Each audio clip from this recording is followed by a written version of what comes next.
Nice one. Galing ni Raido. Pati ano yan? Kagang or tigasan, diba? Nahuli sa kawil. Nahuli sa kawil. Hindi na napitasan? Ano? Ginagabot. Nice one. Chewing. Ito. Nice one. Bumaba na tang timsoy. Hintay sa wala. Nice one. Gaslan.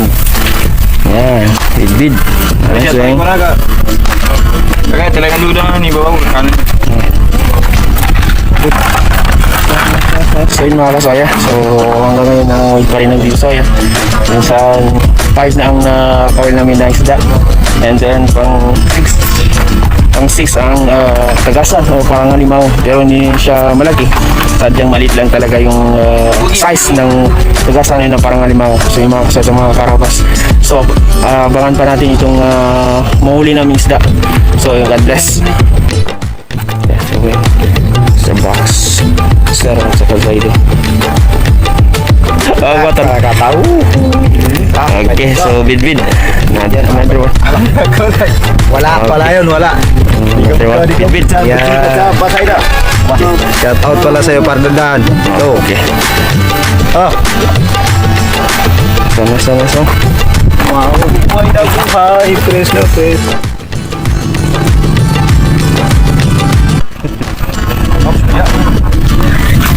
Nice one. Nice one. The kids. So yeah. Okay. Nice one. Okay, another one. Kain tayo ng kawil, ganito. Alisan ng ulo para maamoy niya yung langit niya. Lansa niya. O anong klaseng itong pain, manok o hipon? Okay, nice, another one. Okay. Nice one. Classics din. Nice one. Wala. Alawin kita rin siya.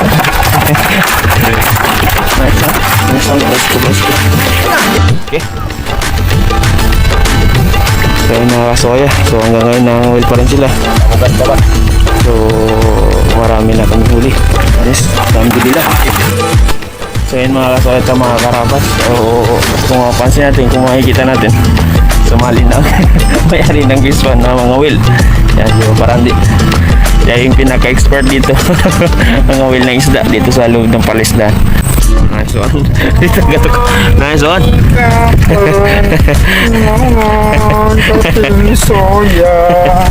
Nice one. Ito lagi. Nice one. Okay. Bid. Bagang era dyan, nangangayat.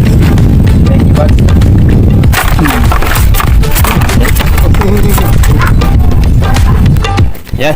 So may nakawil si Iwan.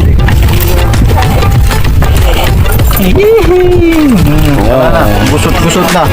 Pangitog. Yes, so ano